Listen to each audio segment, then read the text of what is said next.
Bienvenidos al Instituto Bíblico de la Gracia en San Miguel. Un saludo muy especial para todos los estudiantes.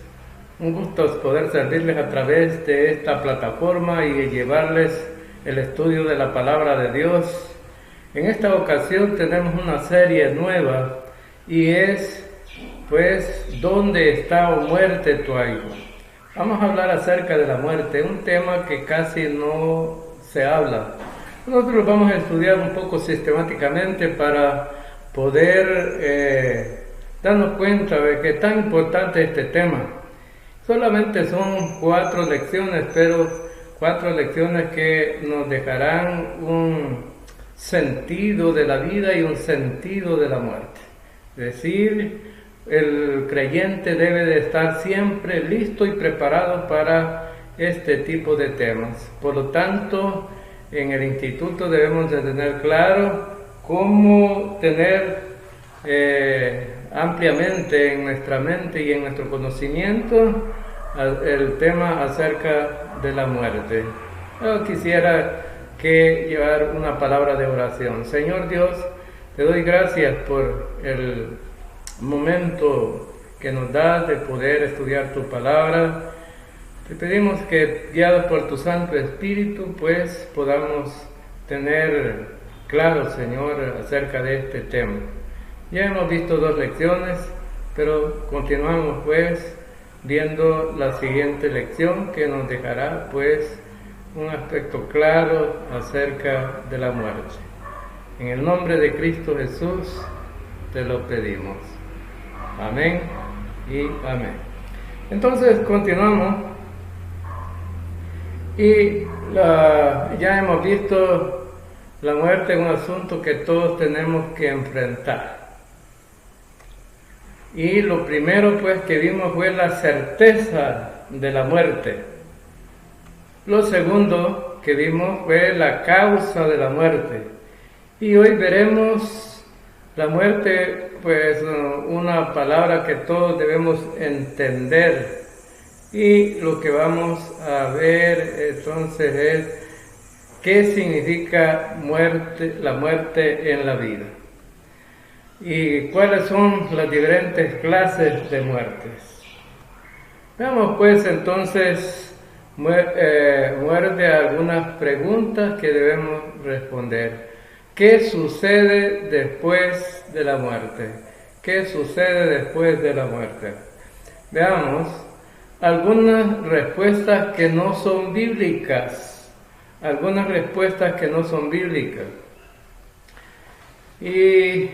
algunas respuestas bíblicas. Son 2 cosas importantes que necesitamos entender.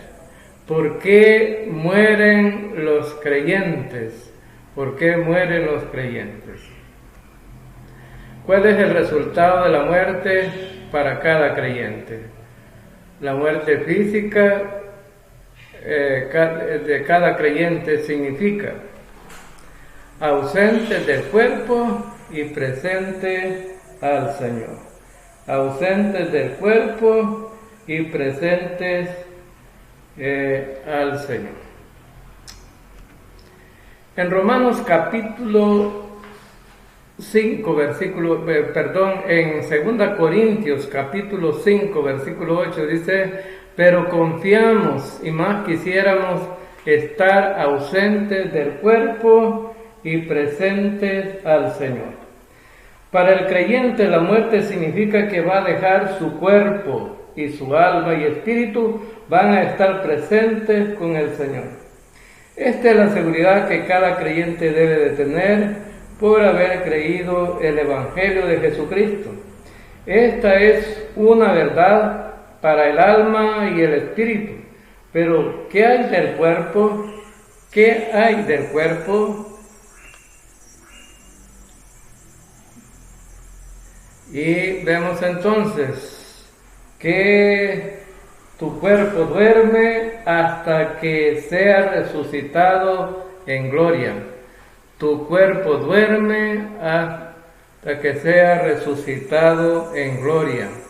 En la primera carta a los Corintios, capítulo 15, versículo 21 al 23, dice: porque por cuanto la muerte entró por un hombre, también por un hombre la resurrección de los muertos. Porque así como en Adán todos mueren, también en Cristo todos serán vivificados. Pero cada uno en su debido orden, Cristo las primicias, luego los que son de Cristo en su venida. Entonces vemos aquí en estos versículos,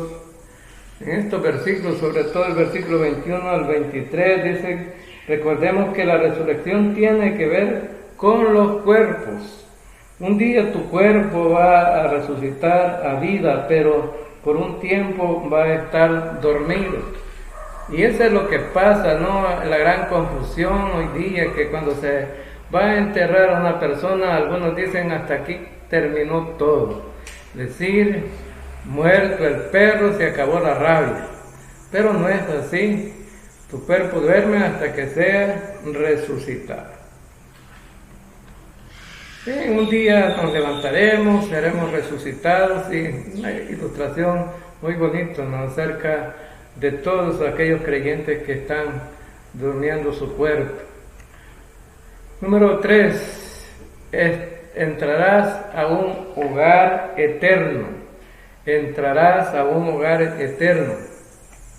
En Juan 14:4 dice, no se turbe vuestro corazón, creéis en Dios, creed también en mí. En la casa de mi Padre muchas moradas hay. Si así no fuera, yo os lo hubiera dicho. Voy pues a preparar lugar para vosotros. Y si me fuere y os preparare el lugar, vendré otra vez y os tomaré a mí mismo, para que donde yo estoy, vosotros también estéis.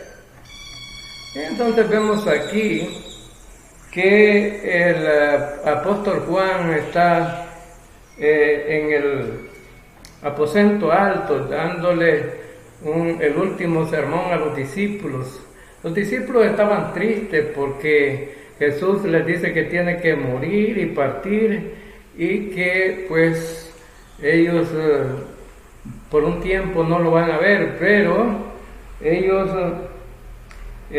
pues de querer o no, su líder espiritual ya no iba a estar ausente por unos días, y eso les causó mucha tristeza. Han oído el dicho que dice, no hay lugar como el hogar, pues el hogar del creyente es el cielo. Cuando estudiamos la escritura acerca del cielo, en alguna es como una ciudad, tiene calles, mansiones, etc.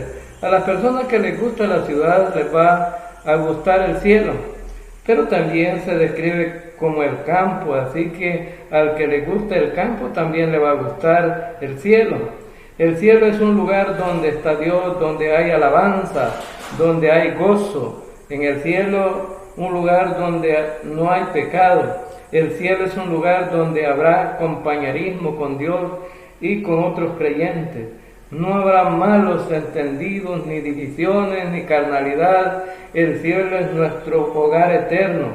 Ese será un día glorioso, cuando veamos al Señor cara a cara y esté allí para darnos la bienvenida, salvos por gracia. ¡Qué maravilloso! ¡Qué maravilloso pues poder disfrutar de un hogar eterno! Y aquí vemos pues una imagen de la Nueva Jerusalén. Tenemos entonces, entrarás a un hogar eterno, pero también disfrutarás de una herencia celestial, En la primera carta del apóstol Pedro, capítulo 1, versículo 3 al 5. Capítulo 3 al 5. Dice que tenemos toda bendición espiritual. La primera carta de Pedro fue escrita a creyentes que estaban siendo perseguidos. Algunos habían perdido sus posesiones materiales, sus hogares, su herencia, pero Dios nos está recordando en estos versículos que si hemos nacido de nuevo, si somos sus hijos, tenemos una herencia reservada en los cielos para nosotros. Pero mientras esperamos que esto se cumpla, somos solamente peregrinos y extranjeros en esta tierra. Cuando vayamos al cielo vamos a tener gozo al recibir nuestra herencia celestial. ¿Se dan cuenta de que el rapto es nuestra esperanza celestial? ¿Se dan cuenta que los creyentes que mueren antes del rapto no van a ser excluidos de ese evento maravilloso? En realidad, ellos van a ir por delante. Número 5. Será de los que van primero en el rapto. Será de los que van primero en el rapto. Primera Tesalonicenses, capítulo 4, 5 al 17. Dice: por lo cual os decimos esto en palabras del Señor, que nosotros que vivimos, que habremos quedado hasta la venida del Señor, no precederemos a los que durmieron. Porque el Señor mismo con voz de mando, con voz de arcángel y con trompeta de Dios descenderá del cielo, y los muertos en Cristo resucitarán primero. Luego nosotros los que vivimos, los que hayamos quedado, seremos arrebatados juntamente con ellos en las nubes para recibir al Señor en el aire, y así estaremos siempre con el Señor. Estos creyentes tenían una preocupación acerca de que las personas que ellos amaban y que eran cristianos iban a ser excluidas de la venida del Señor. Aquí vemos la palabra duermen otra vez en el versículo 13, de este pasaje. ¿Y a qué se refiere esto? A la muerte física de un creyente. En el versículo 14, en ese versículo habla acerca del Evangelio. Tenemos que creer que Jesús murió y fue resucitado. Si creen en eso, cuando ellos mueran van a ir a estar con el Señor. Y cuando Cristo vuelva, su alma va a regresar a sus cuerpos. Una de las mejores cosas que le puedes dejar a tus hijos, además del Evangelio, es la seguridad de que cuando tú mueras vas a estar con el Señor, para que cuando ellos mueran tú tengas también la seguridad de verlos en el cielo. El versículo 15 nos habla de la resurrección de nuestros cuerpos. Versículo 16 nos presenta el orden. Dice que los muertos en Cristo resucitarán primero. Va a ser la primera vez que algunos cristianos van a ser ganadores de una carrera, porque van a ser levantados primero. Y no es malo eso, pero hay algo mejor. ¿Qué tal poder escapar de la muerte en un 100%? ¿Qué nos dice el versículo 17?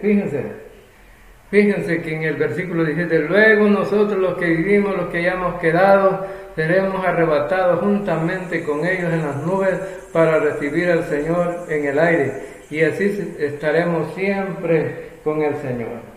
Pablo creyó que iba a ser parte de la generación que iba a ser raptada. Nosotros, dice, los que hayamos quedado. Uno puede pensar, ¿por qué entonces dice en 2 Timoteo 4:6 que ya estaba listo para morir? Porque en 1 Tesalonicenses todavía no sabía lo que iba a ocurrirle. Él creía que iba a ser parte de la generación del rapto. Va a ser algo increíble, ¿verdad? Piensa en cómo los que estén vivos van a ser levantados al cielo. ¿Qué prefieres, morir o ser raptados? ¿Cuántos de ustedes prefieren morir? ¿Cuántos prefieren ser arrebatados? Será algo increíble, maravilloso. Y cuando seamos raptados va a haber una gran reunión. Punto número 6. Bueno, aquí vemos una imagen acerca del rapto de la iglesia. Los creyentes vamos a encontrarnos con Cristo en el aire. Número 6. Será reunido con otros creyentes que ya han muerto. Número 6. Y dice el punto número 6 que va a ser increíble esta reunión. Quizás vas a encontrarte con Pablo, con Pedro, con Aquila, Priscila, Febe y otras personas de la Biblia. Y cada persona que esté allí va a haber sido salva solamente por la gracia de Dios. No vamos a ser levantados porque somos muy santos, ni sino por la gracia de Dios. ¿Qué dice al final del versículo 17? Dice, y así estaremos siempre con el Señor. El versículo 17 de 1 Tesalonicenses 4. Y así estaremos siempre con el Señor. ¿Qué significa siempre? La palabra siempre significa siempre. Número 7. Experimentarás la presencia de Dios sin lágrima, ni muerte, ni llanto, ni clamor, ni dolor. Apocalipsis 21 del 3 y 4. Y dice, y oí una gran voz del cielo que decía, he aquí el tabernáculo de Dios con los hombres, y Él morará con ellos, y ellos serán su pueblo, y Dios mismo estará con ellos como su Dios. Y enjugará Dios toda lágrima de los ojos de ellos. Y ya no habrá muerte, ni habrá más llanto, ni clamor, ni dolor, porque las primeras cosas pasaron. El cielo va a ser cielo porque Dios va a estar allí. Y porque el pueblo de Dios va a estar allí. Y Dios va a quitar toda lágrima de tus ojos. No va a haber muerte, no va a haber llanto, no va a haber clamor, no va a haber dolor, no va a ser maravilloso. Y debemos tener esta esperanza como creyentes en el Señor Jesucristo. Esto nos lleva a otra pregunta.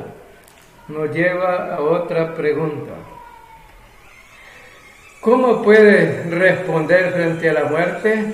¿Cómo puedes responder frente a la muerte? Bueno, hay diferentes maneras y veamos algunas.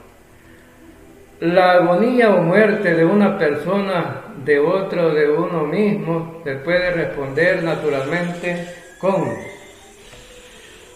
conmoción. La palabra conmoción, cuando algunas personas oyen que otro va a morir, o quizás ellos mismos van a morir de cáncer, probablemente van a estar en shock, y esto es normal.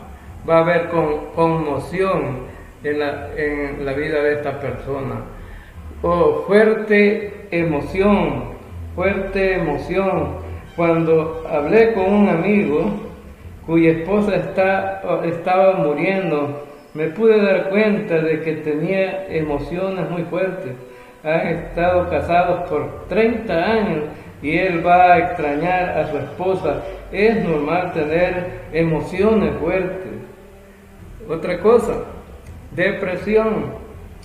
No tenemos que tener esta experiencia como creyentes cuando caminamos por fe, pero las personas a veces se deprimen y cuando les visitamos debemos tratar de ayudarles, recordándoles las verdades bíblicas y las promesas de Dios y cómo el Señor va a estar con ellos. Culpa.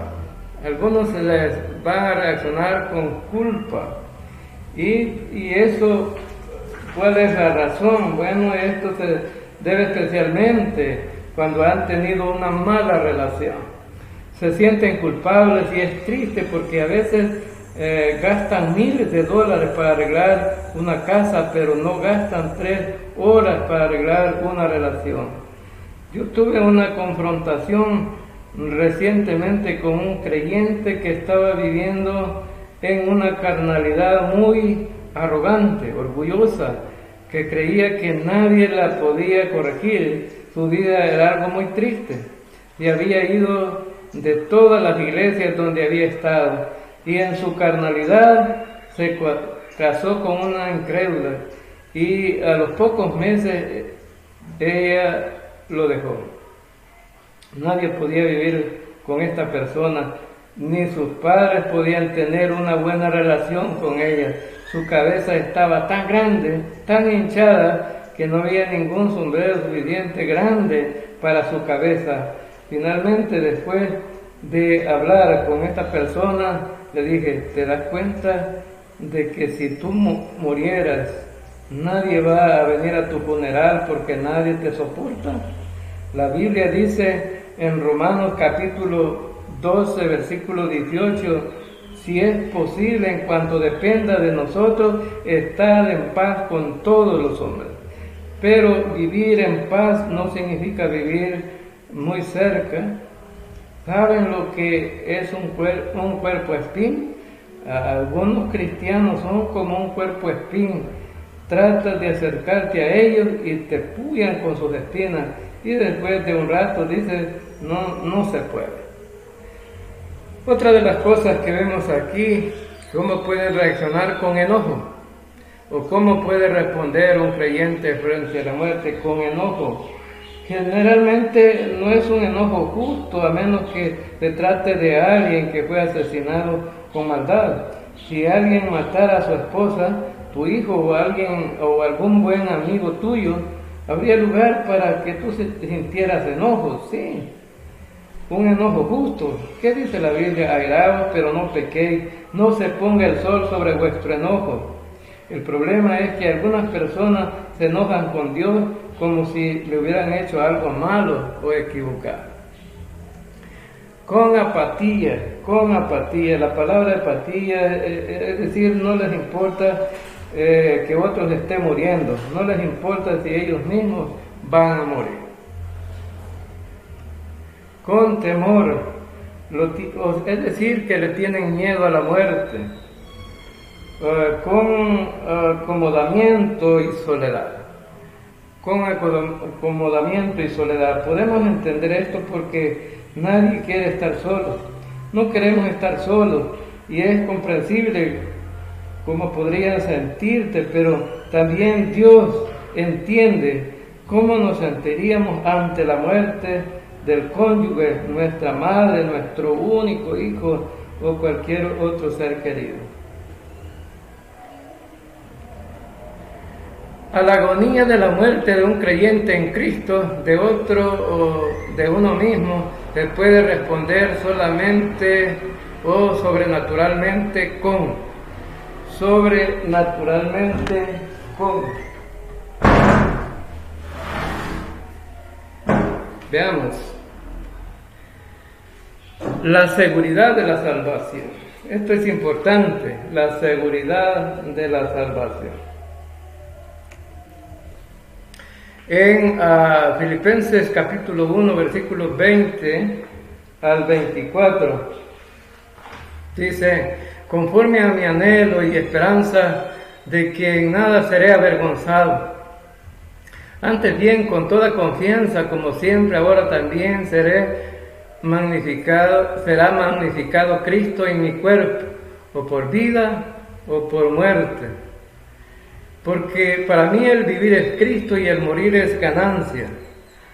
Mas si el vivir en la carne resulta para mí en beneficio de la obra, no sé entonces qué escoger. Porque de ambas cosas estoy puesto en estrecho, teniendo deseo de partir y estar con Cristo, lo cual es muchísimo mejor. Pero quedar en la carne es más necesario por causa de vosotros. Esto es lo que le dije a un amigo. Tu esposa va a estar con el Señor, tú la vas a ver otra vez. Yo sé que la vas a extrañar, pero dale gracias a Jesucristo por lo que Él hizo, para que tú puedas tener seguridad y para que ella tenga esa seguridad.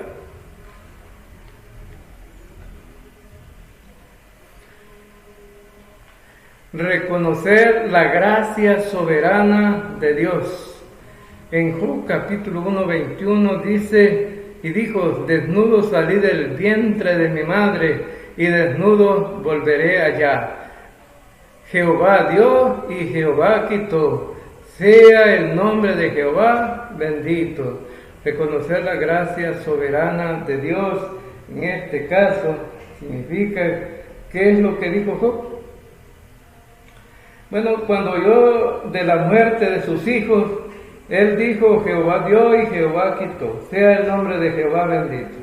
Y adoró al Señor. La única forma de hacer eso es por medio de un pensar divino en un tiempo de devoción. A veces le he tenido que decir, Dios, en este momento las emociones son muy fuertes, ni siquiera puedo pensar. Señor, ayúdame a pensar bíblicamente, en una forma sensata. Ayúdame a responder en una manera sobrenatural. Acuérdense, el Señor dio y eso es gracia. Y Dios quitó, eso es su soberanía. Sea el nombre de Jehová bendito. ¿Quién dijo que iba a tener a sus hijos todo el tiempo? ¿Dónde dice eso en la Biblia? Dios puede llevar a tus hijos en cualquier momento. Ellos son un préstamo de Dios. Es tener una actitud de alabanza a Dios. Una actitud de alabanza a Dios. Veamos Job capítulo 2 versículos 9 y 10. Entonces le dijo su mujer, ¿aún retienes tu integridad? Maldice a Dios y muérete. Y él le dijo, como suele hablar cualquiera de las mujeres fatuas, has hablado. ¿Qué? ¿Recibiremos de Dios el bien y el mal no lo recibiremos? En todo esto no pecó Job con sus labios. Job dijo, sea el nombre de Jehová bendito. Sea el nombre de Jehová bendito. Y sabe que él estaba dolido emocionalmente. Saben que cuando las personas están pasando por momentos emocionales muy fuertes, a veces dicen unas cosas muy tontas. ¿Qué dijo la esposa de Job? Maldice a Dios y muérete. Oh, gracias querida por darme tanto ánimo, a lo mejor le dijo Job. En realidad le dijo, tú hablas como una mujer tonta. A veces nosotros los hombres tenemos que ayudarles a nuestras esposas a pensar, porque a veces hablan como mujeres tontas. Otras veces Dios quiere usarlas a ellas para ayudarnos a nosotros, porque nosotros también podemos hablar como hombres tontos. Por eso lo principal es saber lo que dice la palabra del Señor. Debemos de responder a una tristeza genuina con esperanza. Una tristeza genuina con esperanza. 1 Tesalonicenses capítulo 4 versículos 13 y 14.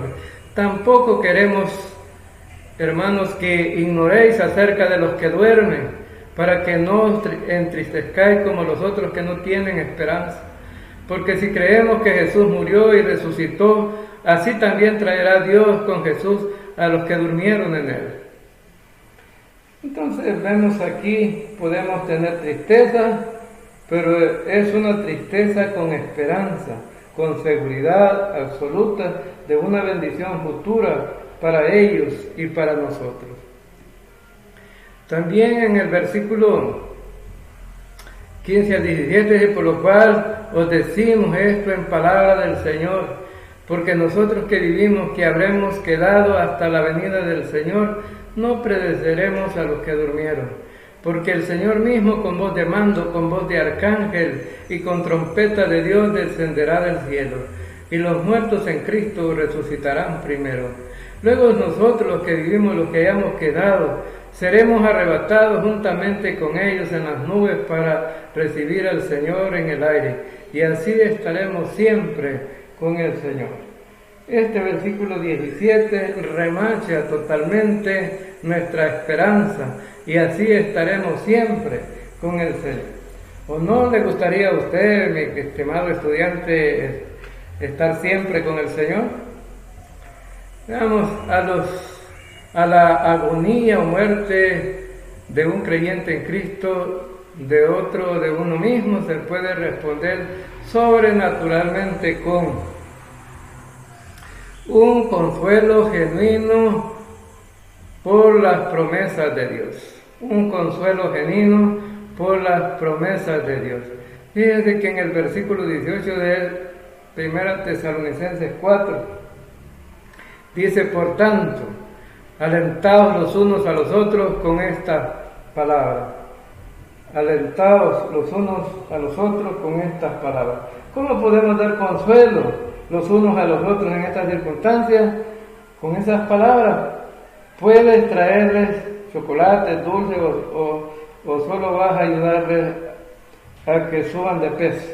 No, tienes que darles palabras de consuelo. Pero el consuelo es importante en momentos difíciles como la muerte de un familiar. Encuentras consuelo en la palabra del Señor, y eso es lo que tú tienes que hacer. Dedicar tiempo para enseñarles la palabra del Señor y acerca del tema a aquellos que han perdido a sus seres queridos, para que ellos puedan tener consuelo. Recordar que Cristo quitó el temor de la muerte. En Hebreos capítulo 2, versículos 9 al 10 dice: pero vemos aquel que fue hecho un poco menor que los ángeles, a Jesús, coronado de gloria y de honra, a causa del padecimiento de la muerte, para que por la gracia de Dios gustase la muerte por todos, porque convenía aquel por cuya causa todas las cosas, y por quien todas las cosas subsisten, que habiendo de llevar a muchos hijos a la gloria, perfeccionase por las aflicciones al autor de la salvación de ellos. Al autor de la salvación de ellos. En Hebreos 2:9, en el versículo 9, dice: este versículo enseña acerca de la doctrina de la expiación ilimitada, que Cristo murió por todos, que Él murió por todos para que proveamos salvación y para quitar el temor de la muerte. Ahora, en el capítulo 2, en el capítulo 2 también, versículos 14 y 15, noten que dice que Cristo vino para destruir el poder del diablo. Aunque no lo tenemos ahí. Pero en el 2 Tesalonicenses: porque yo ya estoy para ser sacrificado y el tiempo de mi partida está cercano. He peleado la buena batalla, he acabado la carrera, he guardado la fe. Por lo demás, me está guardada la corona de justicia, la cual me dará el Señor, pues justo en aquel día. Y no solo a mí, sino también a todos los que aman su venida. Recuerden que también en este pasaje, este pasaje, ahí tiene la cita está equivocada, es 2 Timoteo, no es Tesalonicense. La corona de justicia, es decir, Pablo estaba a punto de morir, pero no tenía miedo. Él más, sin embargo, enfatiza los galardones que iba a recibir después que muriera. Número 3. A la muerte de un incrédulo se puede responder con el conocimiento de que a la muerte de un incrédulo. Bien, entonces veamos. Dios no quiere que ninguno perezca. Segunda de Pedro 3, versículo 9. El Señor no retarda su promesa, según algunos lo tienen por tardanza, sino que es paciente para con nosotros, no queriendo que ninguno perezca, sino que todos procedan al arrepentimiento. Dios no quiere que nadie se pierda en el infierno. Entonces sabemos que si una persona muere y termina en el infierno, no es porque Dios lo quiera así, sino más bien es porque no quiso confiar en Cristo, no quiso oír el Evangelio, no quiso creer en el sacrificio de Cristo. Literal B, Cristo murió por sus pecados para proveer salvación para ellos. Segunda Timoteo capítulo 4, versículo del 4 al 6. Dice, el cual quiere que todos los hombres sean salvos y vengan al conocimiento de la verdad. Porque hay un solo Dios y un solo mediador entre Dios y los hombres, Jesucristo hombre, el cual se dio a sí mismo en rescate por todos, de lo cual se dio testimonio a su debido tiempo. Se dio testimonio a su debido tiempo. Dios no quiere que ninguno perezca, pero quiere que todos conozcan la verdad y vengan a la salvación. Y no solamente dijo eso, sino Él hizo algo acerca de ellos. Dio a su Hijo para que muriera por el pecado.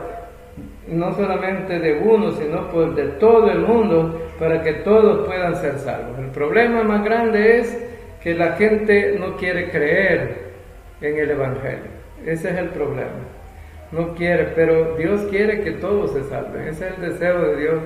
Tienen que confiar en el sacrificio que Cristo hizo en la cruz del Calvario. Ese es un punto importante en la vida de un ser humano, porque si alguien confía en Cristo, entonces es salvo. De los dos que estaban muriendo a la par de Jesucristo, uno de ellos, pues, injurió a Jesús. El otro se dio cuenta que era un pecador y le pidió a Jesús que se acordara de él cuando estuviera en su reino. En ese momento este hombre se salvó, confió en Cristo, confió en ese sacrificio del Hijo de Dios. Ahora que también Cristo murió por sus pecados para proveer salvación para ellos, pero también Dios ama aún más que tú a esa persona. En Juan 3:16 dice, en Juan 3:16 dice, porque de tal manera amó Dios al mundo, que ha dado a su Hijo unigénito, para que todo aquel que en Él crea no se pierda, mas tenga vida eterna. Fíjense bien la palabra que usa ahí ese versículo, porque de tal manera amó Dios al mundo. De tal manera significa que fue de una manera extraordinaria. No se puede medir, sino tiene una dimensión tremenda. En Romanos capítulo 5, versículo 8 dice, mas Dios muestra su amor para con nosotros, en que siendo aún pecadores, Cristo murió por nosotros. Entonces aquí dice que a Dios no le importó que fuéramos pecadores, y de todas maneras decidió enviar a su Hijo para que muriera por todos nosotros. Solo Dios sabe con certeza en algunos casos si esa persona era salva o no. Bien, entonces vemos aquí algo importante. Mis ovejas oyen mi voz y yo las conozco y me siguen, y yo les doy vida eterna y no perecerán jamás, ni nadie las arrebatará de mi mano. Ahora habrán algunas cosas que necesitamos entender.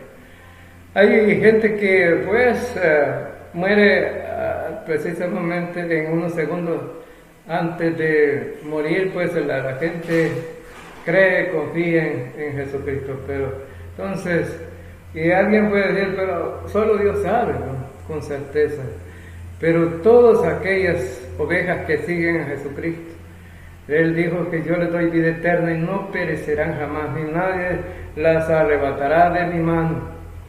Habrá algunas sorpresas cuando a los que lleguen al cielo, o en cuanto lleguen al cielo, sí, algunas personas te van a ver en el cielo y te van a preguntar, ¿estás tú en el cielo? ¿Y qué vas a decir tú? Sí, salvo por gracia. Entonces hemos visto aquí esta tremenda, importante versículos que nos ayudan a ver con claridad. ¿Qué puedes hacer por tus seres queridos inconversos antes de que mueran? En Romanos capítulo 3, versículo 1 al 3 dice que nosotros debemos de preocuparnos por ellos. Debemos de preocuparnos por ellos. En Romanos capítulo 9, 30 al 33 dice que debemos de orar por ellos. En Romanos capítulo 10, versículo 1 al 4, debemos seguir orando por ellos. En Romanos capítulo 10, 14 al 17, debemos de predicarles el Evangelio. En Romanos capítulo 10, versículo 18 al 21, ellos tienen que escoger creer o no creer. Entonces, aquí tenemos una ilustración muy bonita acerca de lo que espera en el futuro. ¿A dónde vas a ir? ¿Al cielo o al infierno? Pues solamente tienes que pasar por esa cruz para ir al cielo. Todos aquellos que confíen en sí mismos y en sus buenas obras irán pues al infierno. Por lo tanto, lo que les espera es la condenación eterna. ¿Cómo pueden verificarse en mi vida estas respuestas sobrenaturales? Conociendo la perspectiva de Dios sobre la muerte. Conociendo la perspectiva de Dios sobre la muerte. Ahora, esto es importante porque al conocer la perspectiva de Dios sobre la muerte, Pablo dice que aunque el hombre exterior se va desgastando, el hombre interior se está renovando cada día a través de tomar para sí las promesas de Dios. Número 2, creyendo en las promesas de Dios. Creyendo en las promesas, al ocupar nuestra mente en el Señor y en su obra, podemos tener una perspectiva bíblica acerca de la muerte. Y al estar creyendo en las promesas de Dios, podemos mirar a la muerte en su cara y hasta podemos tener ese deseo de morir para ir a estar con el Señor. ¡Qué maravilloso! Bien, el Señor allá en el cielo te va a dar la bienvenida y te va a dar un abrazo de bienvenida y te va a decir, pues, bienvenido a la patria celestial. Hemos terminado esta lección y esperamos que sea de mucho provecho para ustedes. Que el Señor les bendiga.